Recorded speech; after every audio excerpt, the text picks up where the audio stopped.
G'day folks, today we have kind of a real interesting project. I'm not sure if it's going to be successful or not, but I figure it's something that we can try nonetheless. So in front of you, I have what looks like a standard Windows 8 tablet, running full Windows 8 or whatever. But unfortunately, this is not the case. This one here is actually a Windows RT tablet, one that runs the Windows RT 8.1 operating system. This is the ASUS VivoTab RT, in this case the LTE version, which runs on AT&T's LTE networks, or at least it did. And this is basically considered a first generation RT device, which means it has the same SoC as the standard Microsoft Surface RT. And if you go into the system properties, you can actually see that right there. This actually has the NVIDIA Tegra 3 with 2 gigs of RAM. So pretty fascinating stuff if you know what I'm getting after. So basically, these things have, well, cons. Lots of them. Not the least of which is, of course, app support is basically non-existent on these things anymore. Because if you go into, say, the Microsoft Store, well, in this case, it's not connected to the internet, so it's kind of pointless, but you get the idea. Obviously, you have access to certain apps and older games, which they do still exist.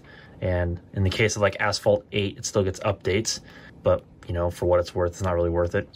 Apps like Tubecast still work to stream YouTube, but otherwise, you're kind of stuck with like Internet Explorer for doing your web browsing. And that's just for better or worse, that's what you have.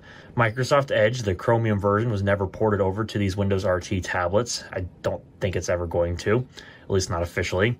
And then you have, of course, you can't run desktop apps because that's a limitation of Windows RT. Any apps, at least officially, you have to get through the store.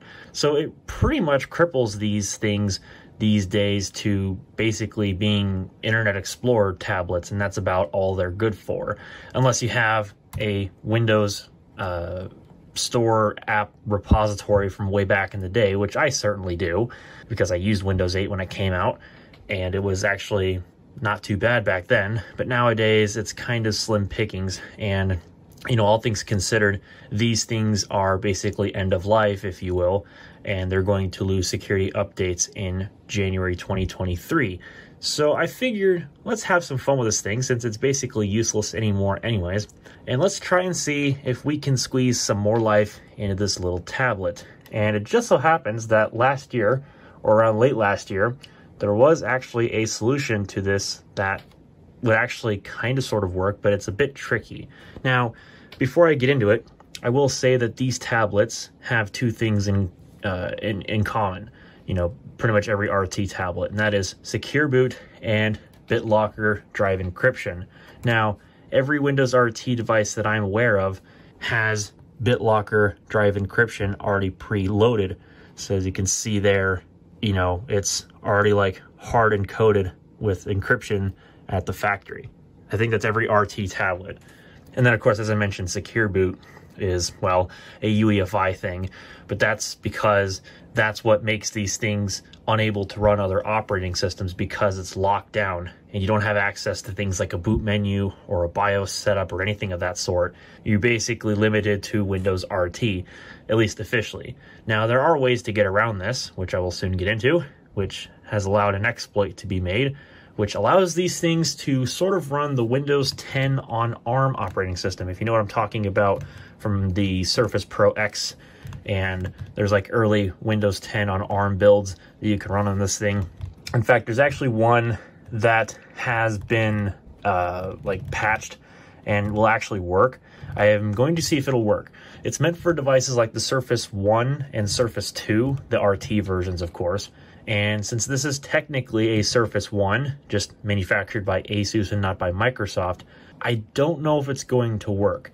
And what I did off camera is I actually made a complete recovery. Like, I completely took the recovery partition and everything, and I backed it up to this USB stick here, and it is bootable. So, I mean, it is possible that I can fix this thing, but if not, well, if I end up bricking it, well, I don't care, because again, this thing is fairly useless anyways. So even if it bricks, well, it's not going to really hurt my feelings too much, because it doesn't have much use anymore anyways. About the only thing that this tablet is maybe good for is Microsoft Office, because that is built into the operating system. And it is pretty nice to have something like this running Windows RT 8.1, which is basically 8.1 in a nutshell, and has access to Microsoft Office, which is actually pretty slick. So if I wanted a fairly low power Office device, absolutely, this thing would do the job quite nicely, and it would be fantastic for that. But that's not exactly all the kinds of use cases I want for something like this. I want to be able to actually do something with it, or at least a little bit more than what Windows RT 8.1 would provide. I'm sure that there are hacks out there that you could bypass the secure boot and all that stuff and defeat the BitLocker encryption, and you could probably get Android on these things, and that would be fine because, you know, a Tegra 3 will easily be able to run Android. But I mean, Android's Android. You know, it would be cool to have, absolutely, no doubt, but, you know, it's not really my thing. So I digress. Anyways, so let's get into this after like 6.5 minutes almost of blabbing. What is this whole thing about? Well, as I mentioned, it's Windows 10 on ARM, and it's not supposed to run on an RT tablet because, like I mentioned, of the BitLocker drive encryption and the secure boot locking down everything. But there has been a way made recently to get around this stuff. So let's get into how it technically works. Now, technically, I'm using somebody else's stuff for this, obviously. So if I remember, I will put this down below in the description so everybody can get access to it. But basically, this is the steps that you take to get Windows 10 on ARM to run one of these Surface RTs. Now, again, ideally, you would use a Surface RT or a Surface 2. I have the ASUS VivoTab RT, which is effectively a Surface RT first generation, since it uses the same SoC and everything. But I don't know, there might be something different, like a BIOS difference or something, maybe some kind of driver signature difference or something. But ideally, it should be the same as the Surface RT. So hopefully that's the case. So anyways, basically, we make a recovery drive. We do not copy the recovery partition. That is not what you're supposed to do in this case, because if you copy the recovery partition, it apparently screws stuff up. Although, the only reason why I did that, or at least preliminarily, is so that way I have the actual ASUS software, so in case I accidentally do something, I can always start it back up and repair it, and at least work again to some degree. So what we need to do first is we need this file, this .wim file. What this is effectively a Windows RT 8.1 image that has the BitLocker drive encryption defeated, and it has a secure boot vulnerability. So the way this works is we flash this image onto the internal storage using DISM through the recovery, which is standard for Windows 8 and works on 8.1 RT if you hold down the volume down key and press power and hold them together while the tablet boots up, and then let it boot up. It'll actually boot the USB stick, and it'll let you boot into the recovery mode of Windows RT 8.1 off the USB stick. So then we basically repartition the disk. We then apply the image to that disk, and then we go through, as if you don't see like the lock and key on the internal storage, you have defeated the BitLocker drive security, and you can then go in, turn off user account control, which is usually restricted, I believe, if I'm not mistaken. And then you go in and you delete a hive in the registry editor. So effectively you just go into regedit here, which I don't know if it's on Windows RT 8.1 traditionally. I don't believe that it is. No, it's not. So that might be something that's special to this version of Windows RT. You then run this secure boot patch, which exploits that vulnerability and the Windows software. And then you run a couple different commands. Oh, actually, there it went. It was just extremely slow. So it does exist. I just wasn't patient. So yes, there is regedit. It'd be a little weird if it didn't have regedit, but you know, it's whatever. So anyways. So then basically, you check to make sure you have secure boot disabled, and then, yeah, as you can see, it should have something like that. And once that's done, you then flash the Windows 10 image itself onto the USB stick. Do the same thing with DISM after you run diskpart and format the drive and everything. And then you boot it up. You should be able to do something like this. You then have to run regedit, modify a value, and then you set up Windows 10, you activate Windows 10, and run these .appx stuff things to try to get it working. And otherwise that should be everything. And there is a YouTube video on this as well. If people are interested, I will also link this down below in the description. Now, of course, before we begin, I'm just going to put this preface out here like I probably should, and that by you doing this, of course, if you follow the instructions given, or my video, or their video, or whatever, you are doing this at your own risk, to your own device, at your own leisure. So obviously, if you screw something up, it's not my fault, and I'm not going to be liable for your mistakes if you use something that's not compatible, or whatever the case might be. So obviously you're doing this at your own expense of time, money, electricity, internet, whatever the case might be. So make sure that you do your homework, make sure that you absolutely want to follow through with this, because there could be some potentially bad problems that could come up down in the future. So bottom line is, don't screw up. You know, think ahead, think logically, go from there. Anyways, so let's get through with this, shall we? So basically what we need to do is we need a USB stick ready to go, and we're going to have the basic Windows RT 8.1 image renamed to install.wim, and in this case I put it on the root of my recovery flash drive that we will boot up using the volume down and power key combination. And obviously at this stage you want to pay close attention, because everything is going to be, I wouldn't necessarily say one-to-one specific, but you'll want to pay close attention because it could vary drastically based on, you know, the device that you're using. And I'm also going to be smart, and before we begin, I'm going to see about taking out my SD card. I don't think it's going to get formatted, but I want to reduce the chance of confusion before we begin. Okay, I apologize about the capture you're going to see on the screen. It's not exactly ideal because obviously I don't have a capture device, so bear with me on this. Anyways, so to get started, we're going to go ahead and power off the tablet. And I mean, we go in and shut down, because we do not want to have it like restart for some reason. And also make sure your battery is charged, or at least have the AC adapter nearby to which you can keep it plugged in, because it's probably important that you do that. Okay, so now we're going to go ahead and start the USB boot process. So go ahead and hold down your tablet's volume down key and hold down the power button until it turns on. And keep holding down the volume key until you see the either the text on the screen that you see in the case of the VivoTab RT,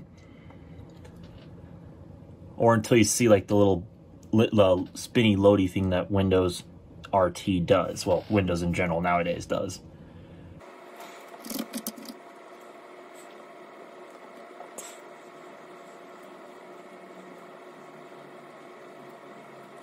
Now, depending on the speed of your flash drive, this boot process could be quick. It can also be slow, so be patient, because while these are not exactly fast tablets by any stretch, your USB stick will also be a limiting factor if it is slow. So go ahead and click your keyboard layout that you will use. In my case, obviously it's US. And then we'll go under Troubleshoot, and then Advanced Options, and then Command Prompt. Now at this phase, it's going to ask for a BitLocker recovery key. And at this stage, we don't need that. We're going to skip this drive. And there is our command prompt. So let me see if I can maximize this. Oh yeah, it's Windows 8, so it maximizes to the left-hand side of the screen. They fixed that in Windows 10, so that's, you know, annoying, but it's not the end of the world. So now we're going to go ahead and enter disk part, which is a standard Windows utility for partitioning and mounting disks for the command line. Okay, now the disk part has launched, we're going to go ahead and run a quick little check to make sure of our disk volumes, whatever. So first things first, I think it's list disk, just to make sure everything shows up. I cannot type at an angle, sorry about that. So as you can see, there are only two disks that show up. One is the internal 32 gigs of eMMC, the other is my 128 gig flash drive. Now we're gonna make sure we get this right, so list volume. And the one we're going to want is the one that is the C drive, if I'm not mistaken. because that's the one that's going to probably contain the operating system, because, well, we want to be able to erase that. So we're going to go ahead and select disk 0. So you can just abbreviate. So select disk 0. So now disk 0 is the selected disk. And I believe in this case, because I said volume 4 is the recovery volume, which we don't want to use. We want to use the one that is the Windows volume. Okay, so I just wanted to verify to be absolutely certain. So in my case, because I have the VivoTab RT, it is not partition 4, or in this case volume 4, it is volume 0, since that is the first. So we're going to select volume 0. And now we're going to go 4, which is for format, basically. Hopefully I'm not blocking the camera. No, I'm not. And then quick makes it a quick format. FS space equals, or actually probably not equals, NTFS for the file system, override. We'll just basically force it. So at this stage, if you've pressed enter, say goodbye to your Windows RT 8.1 installation that is on there, and this is irrecoverable. And as you can see, it's now successfully formatted. So now we can exit diskpart. And you will now be greeted at the prompt once again. So now we're going to run DISM. So for DISM, we're going to run the apply-image switch, which will tell the little command line program we're going to obviously apply an image. The image file, like the little command there, that's going to basically direct to where your install.wim file is.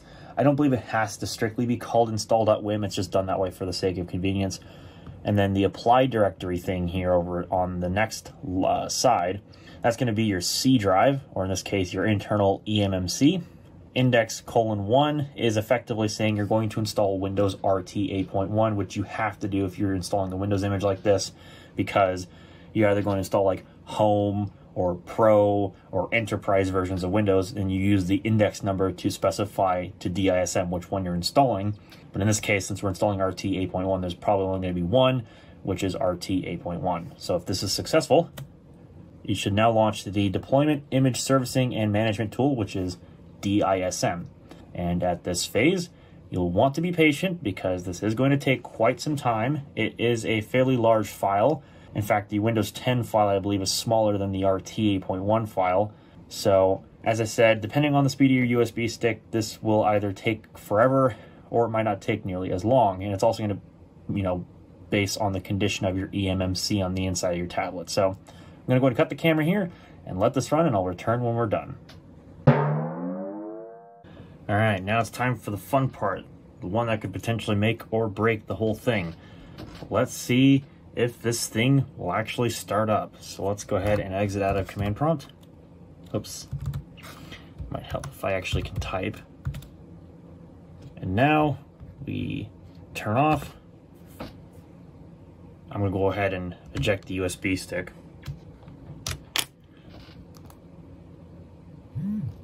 And now we go ahead and see if this thing starts up. It should, technically. And we need to set it up without a Microsoft account and without an internet connection. Yes, as you can see, mine is actually starting up just fine, or at least I hope it is. So hopefully this works, and we should have defeated the BitLocker drive encryption.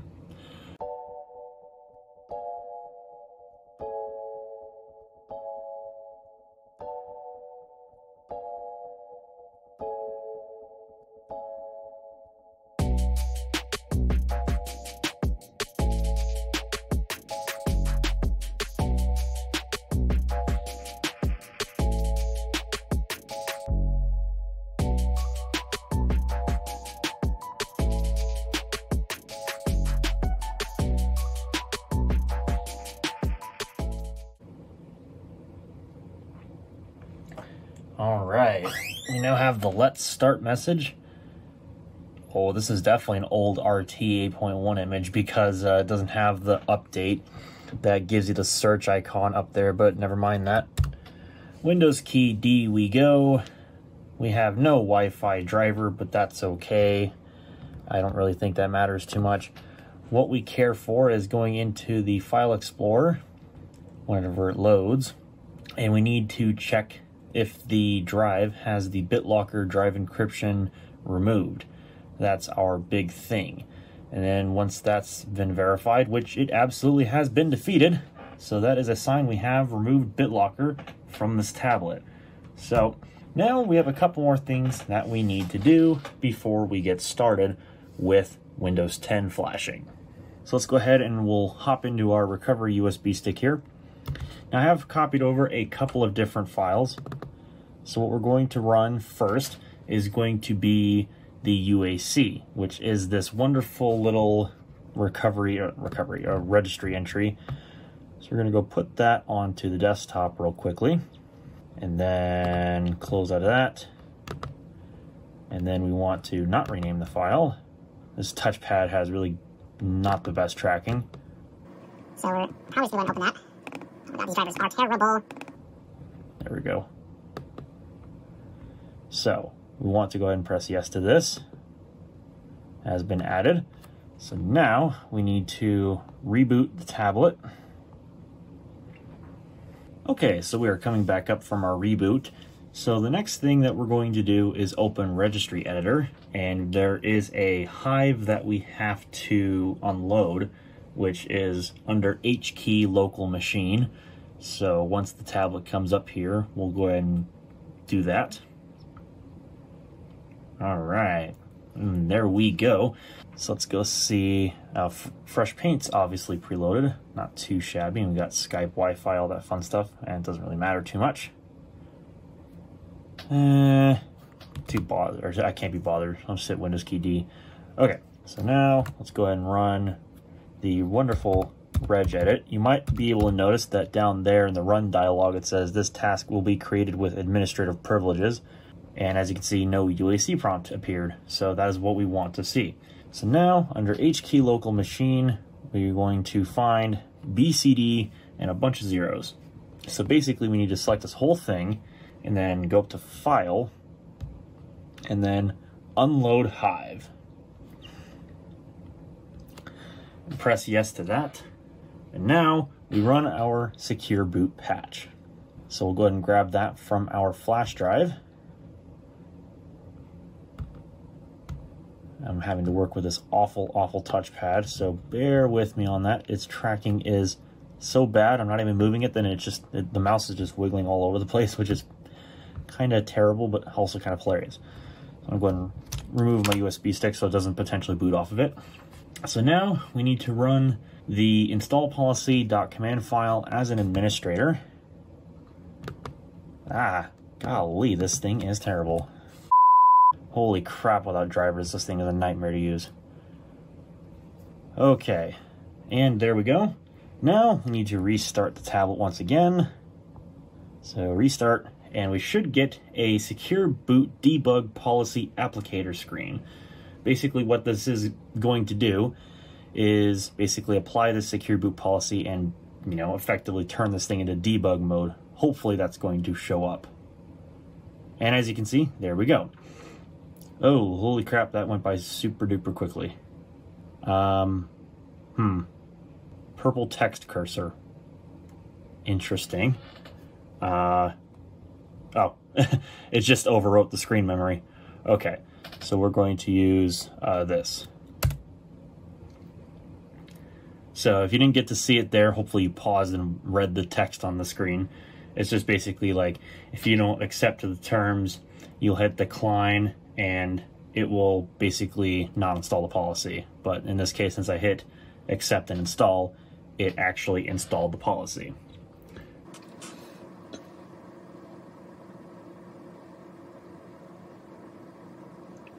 Okay, and here we go. Back at it again at the start screen. So we need to run a couple of command prompt commands. So we're going to go ahead and swipe over, hit search. We're going to then search for command prompt, which we want to run as an administrator. And there we go. So now we need to run a couple of BCD edits. So effectively what we need to do is BCD edit /set, and then We need a curly bracket for default, close curly bracket, test signing, on. Error has occurred setting the element data. The value is protected by secure boot policy and cannot be modified or deleted. Now this is also a known thing where obviously there will be an error message. So there might be some additional steps in my case that I will need to do. So let me just make sure. I'll go through the stuff and I'll see what we got here. So some of the things that might occur, let me just see here. Okay, so obviously I didn't have the Windows Boot Manager error after reboot, so that's not that big of a deal. So let me just double check to be sure. Yeah, okay. So I just wanted to verify what was on the screen with what was actually over on the article. And indeed, basically, I was right. So if you get this error saying that the secure boot policy is in place, then we'll need to probably try doing some other stuff here and try this again, and just to make sure that this will actually work. So I'm going to see if I can get this to work. Okay, so if you run into the issue like me, where I had to go through the BCD edit stuff, basically what I have to do is I need to add and delete some files at the exact same time, so that way I can try to remedy this whole situation of why the secure boot policy thing was appearing on the screen. So here's what I need to do. Effectively, everything we need to delete is inside this system folder, which I had to mount, and what we need to do is back up the secure boot debug policy file onto our flash drive, which is something that I'm going to do, since that is probably going to be really super duper delicate. We don't want to get rid of that. And now we're going to delete the entire EFI folder. And now we're going to take this EFI folder right here, and we basically want to copy the contents of whatever's inside this folder inside of here. And now we're going to go ahead and restart the tablet. I'm going to go ahead and eject my flash drive and see if this will do anything different. Hopefully it doesn't brick the install of Windows RT. So let's find out.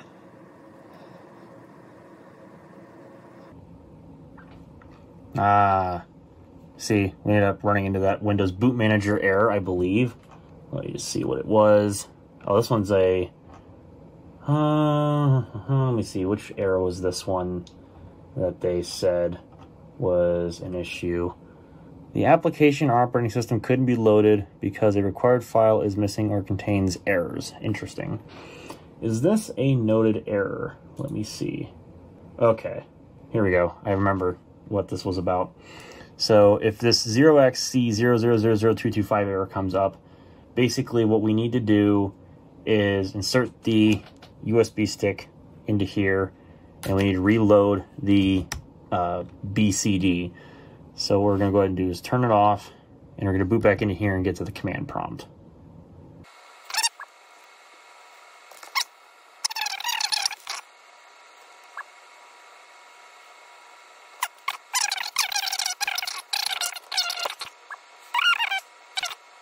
Okay, so apparently this ended up not becoming bootable. I think the EFI folder being on the USB stick was probably throwing it off.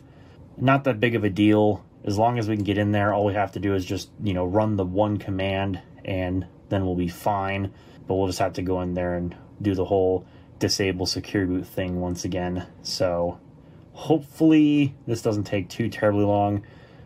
But I figure, since I'm running into these issues, I might as well document them, because it is expected that some of these errors will occur, especially if you have the original Surface RT or Surface 2 or whatever. So you'll definitely be running into issues just like this.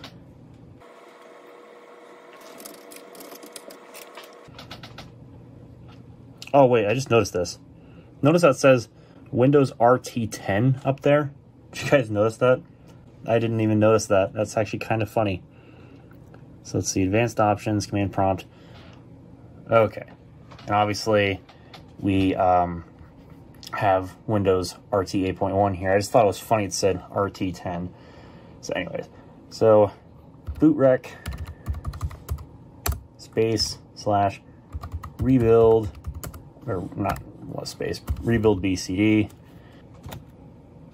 and we'll just let that run.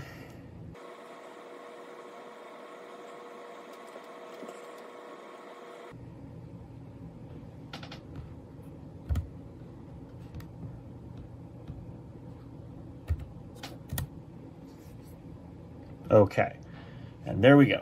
So now let's go ahead and exit and continue to Windows RT 8.1. So that might have been why it was screwed up, is because of that whole Windows RT 10 thing. That probably was why it was all screwed up. We're not quite there yet. So please boot up. Cross my fingers. Yes. No error message. Yes. Very nice. So now we're gonna have to wait for this thing to boot up again, and we'll have to go through the whole part 3 of disabling secure boot. So hopefully that's not that big of a deal.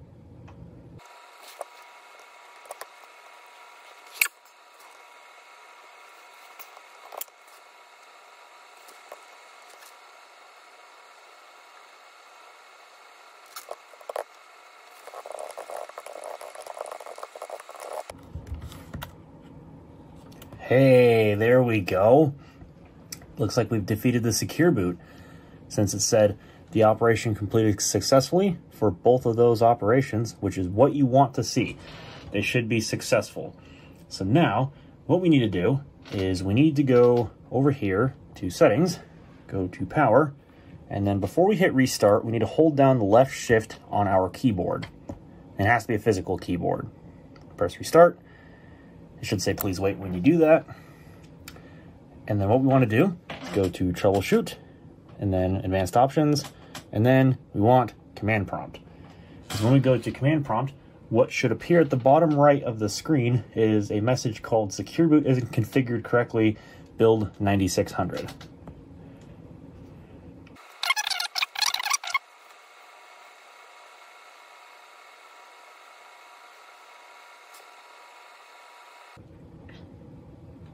Hey, that's the message. Secure boot isn't configured correctly, build 9600.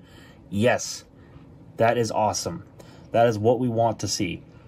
So at this stage, I am successful and we can proceed, because you absolutely must have secure boot defeated. You cannot skip past that step, because otherwise you'll potentially brick the tablet. So obviously it's very important that you get that step done properly.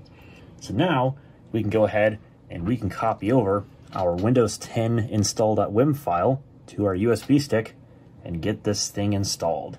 Very exciting. All right, now it's time for the big part. We're going to see if we can get this to work. So back in disk part we go, and we're gonna basically do like what we did before. So just to be sure, oops, I should probably make sure that this is working and that I don't hit the wrong key. It probably timed out. Okay, so yeah, just to make sure, that is our thing. So list volume shows that volume 0 is still drive C in this case, which is what we want. In the case of the ASUS VivoTab RT. Sorry if I'm blocking the camera, I'm trying to type here, so I'm trying to get this done quickly. So select, oops. So select disk 0, in my case, select volume 0. Format, quick, I can type. Format, quick, then fs equals ntfs override.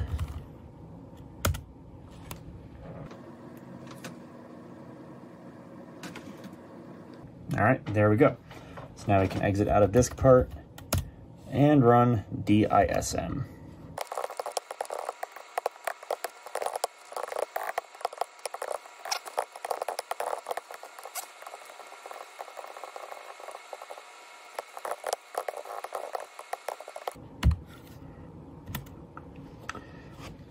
Okay, I accidentally hit the up arrow, so I had to redo the whole command. But now, here is the big thing that we're doing for this video. Let's see if this will actually apply and successfully run. This should be a little bit quicker because we don't have to basically worry about a 3 gig file. I think we got like a 1.7 gig file. So this will still take some time, but not nearly as much time. Okay, the operation completed successfully. So here comes the big moment. Will this thing actually fire up when I go to turn it off and power it back on, or am I going to get an error message? I don't know. Let's find out together.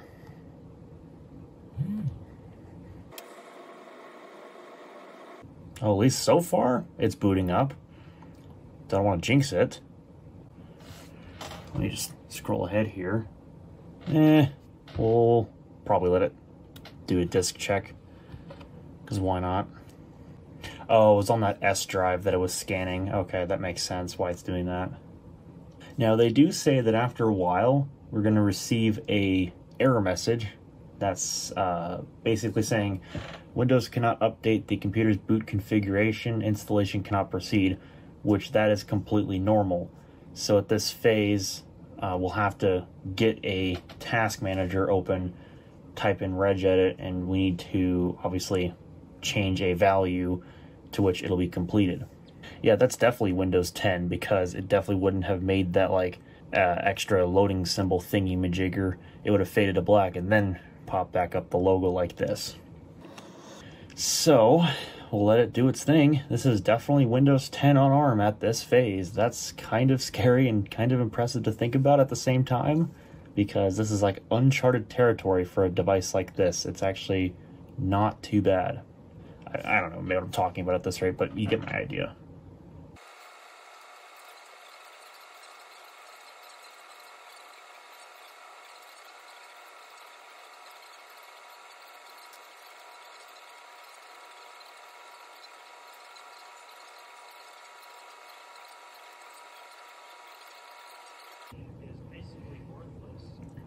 And here's the error message that we are expected to get. So here we go. Now we need to do Shift F10. There is our command prompt. Nice. And it is Windows 10 build 15035. And here we go. We need to type in regedit. Oh, this keyboard layout is set to have the numerical pad on. So that's fun. Let's see, can I turn that off? Yes, I can. Okay, cool. All right, so there's registry editor. Now we need to go to HKey local machine under system, and then we need to go to setup, and it's under status, and then child completion, and then there's setup.exe. We needed to go in here and modify this from value of 1 to a value of 3. And then we can close out of regedit and click OK on this error message. Now from here, let me just verify everything, because I'm pretty sure it's just going to reboot. I think that should get it to work. I think. We'll find out. Let's watch it boot up together. I mean, I'm watching YouTube over here, but you know, you get the idea.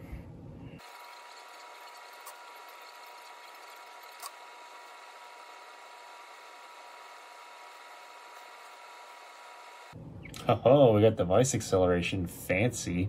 Or, sorry, video acceleration, fancy.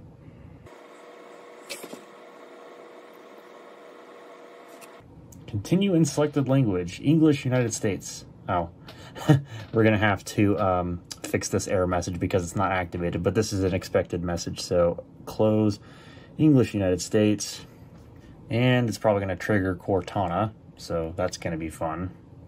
Nope. Looks like it didn't. Okay. And of course, the default region is China. Of course it is. So we're just going to not select China. We need to go to United States. Where is that at? There it is, United States. Surprisingly, it's not as slow, at least initially, as I'm expecting it to be. Maybe that's just visual perception because I'm in the out-of-box experience. I don't know. Yes, US keyboard layout. I do not want to add a second one. Oh, basically, license agreement. Woohoo, cool. I hope it's not making you restart. That'd be really annoying. Oh, network phase. That makes sense. Why I would ask, or why I would blink the screen out. Sailor is turned off. Yeah, because there's no Wi-Fi, so we're gonna have to skip that for now. Because this doesn't have any kind of like Wi-Fi drivers or anything of that sort, which I'm gonna have to look into that. But since this is Windows 10 on ARM, this shouldn't be nearly as bad. So I'm gonna go ahead and type in my name. Not going to use a password right now. I'm not using Cortana. I don't even know if I can. I think what I'm going to do is I'm going to turn all this stuff off for now, and I can turn it back on as I need it. Okay, we're just hopping right into it. There is the welcome screen. Not bad. Okay, well, let's see if we reach a desktop here.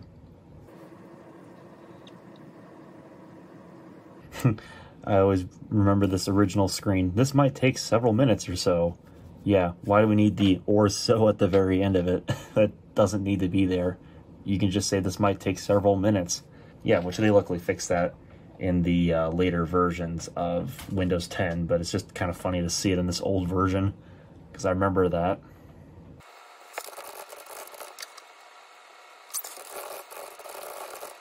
We want everything to be super ready for you. Why super ready? What's so super about it? I don't know. Wow. I guess it's already ready. Let's start. Dang, that was actually pretty quick. Yes, I know, we get it. So here we are. And as you can see, it actually says down here, Windows RT 10. That's pretty wild that they were actually going to call it Windows RT still, but they didn't. So, you know, there we are. That's what we have. And obviously all the apps are broken right now because we don't have .NET Framework installed, but here we go. That's just wild. Holy crap. We actually have Windows 10 running on a freaking Windows RT tablet. That is unbelievable. And here's Task Manager. Let's check out our stats. So memory-wise, we're actually doing pretty good. Like, not bad at all. Like, a lot better than I was expecting it to be, like, in all honesty. So I'll give it that. See about some general navigation. Of course, this touchpad driver is still kind of wonky and garbage, but it's whatever. Yep, there's that secure boot thing that's got a triangle next to it because we don't have secure boot, although that's expected. I actually wonder if I go under System Properties here, will it make me open the Settings app? Yes, it does make me open the Settings app. That should open. Yes, it does. Okay. Yep, ARM-based processor, Windows RT 10 Enterprise Insider Preview, Tegra 3 quad core. I actually wonder how this actually like leaked and like what devices was it supported onto. Like, it's kind of bananas if you think about it. At least I think it's bananas. Totally bananas. Okay, now comes the fun part, and that is activating this. So hopefully we should be able to do this without the need of an internet connection, because that's going to be funner. Okay, so here we go. Time to run some wonderful scripts. Okay, well, all things considered, let's see if we can get Wi-Fi working with this little USB dongle. I don't know. I have to see if the USB port is even working. So I'm not sure if this actually is working at all. Guess I should have went and checked Task Manager. Yeah, cellular is turned off, obviously, because there's no SIM card in there. Any adapters? No, it just shows the LTE modem. Very interesting. Let's go hop into Device Manager here. It's actually surprisingly zippy. I'm surprised by that. But yeah, looks like the USB port, it does not appear to be there, which is unfortunate. Fascinating. I'll have to look into that. But I don't know. We'll have to see what else we have to do to get this thing going here. So that's definitely a back port of a Windows RT driver. That's for sure. I'll have to look into it. So at least initially, from what I can see, if I go in here and do this, okay, so it's just the USB Wi-Fi dongle itself, doesn't have a driver. That I could probably easily load on here if I could like find something, but I don't know if this actually has any kind of a special driver. And I don't know if you're able to run like third-party things, like, you know, x86 emulation things on this thing. That would actually be kind of interesting. Well, I think that box has a little mini driver disk in it, so I might have to experiment with that, see if I can get it off on a USB stick or something, and then plug it in here and see if it works. Could try a flash drive. I could see if that would actually work here. Let me see if I can actually get one in here. This USB port's really stiff. Yeah, it sees a USB stick. So let's see if I go in here. Yeah, it sees it. Okay. Okay, so I've taken a little bit of time to work on some of the stuff to figure out how it all works. So basically, what you have to do when you get to the desktop and you figure out all the licensing and whatever, you need to open this AppX1 folder here. And essentially, what you're gonna do then is you're gonna run these 2 PowerShell scripts, and then you're gonna basically go through as many of these as you can. Although for me, for some reason, they were in Chinese. I'm not sure why. I must have downloaded the ones for the Surface 2 or whatever, which were all in Chinese. I'm not sure what that's all about, but hopefully that's not going to affect anything. And then you run these 2 .NET. There's the framework, and then the runtime AppX containers. So you basically run those, and then that'll basically fix all the broken apps that are inside of here. Of course, I have the Chinese store, so I'm gonna have to fix that, but that's not that big of a deal. So yeah, should be able to run some apps in the future. I still need to figure out things with this particular ASUS tablet with the drivers. I'm not sure if there's been some that are reverse engineered or if I can get like backup copies or whatever. I'm gonna have to like figure that out or whatever. But either way, at least things like Edge should open fine now, which it looks like in this case Edge does open, which is, well, it's Edge, so, you know, old Edge. So there we go. It's better than nothing, I'll give it that.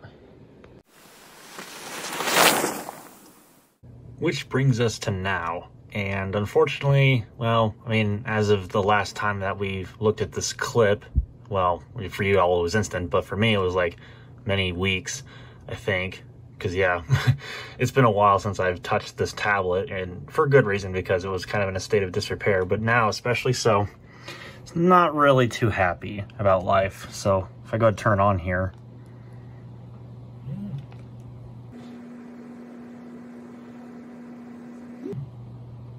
it just comes up saying preparing automatic repair. Now before, it was doing a boot loop. It would try to start up and then it would crash to a blue screen after about 15 seconds or so. And now all it's doing is just throwing up this winload.efi error again. So I'm gonna probably have to go back in and redo the BCD or something like that. And there's also a bit of a glitch line there in the recovery text, or maybe that's just me, but it's definitely kind of sort of being picked up on the camera there. Either way, I'm gonna leave that for a part 2 video. If you all have some suggestions as to drivers, or if you have any more insight on the development behind this project, or potentially there might be a way that we could forge like a newer build of Windows on ARM on one of these things, please don't hesitate to let me know down below. I'd be highly interested in trying it, so that way we could see if we can actually get this thing to be a little bit more functional. But really my big thing is just trying to source drivers for the Wi-Fi, because that's kind of the big thing that's preventing this thing from working. Not that I really couldn't go to like AT&T and buy a SIM card and try to get mobile data on this thing just so I can get online. I mean, it's not impossible. I mean, we have AT&T stores, and I'm sure that they wouldn't mind cutting me a SIM card and charging me a data plan just to use this tablet. But I don't really want to do that if I don't have to, because of the fact that the Wi-Fi doesn't work. But, you know, regardless, it is what it is. So let me know if you have any insight on that down below. And with that, I'm going to get out of here, at least for this video. So thank you all very much for coming to watch. If you liked what you saw, well, then you know what to press. If you didn't like it so much, well, then you also know what to press. Get subscribed down below. Click the bell so you don't miss when I upload new videos. And that's it for now. So thank you all again for watching. I'll catch you all in the next one.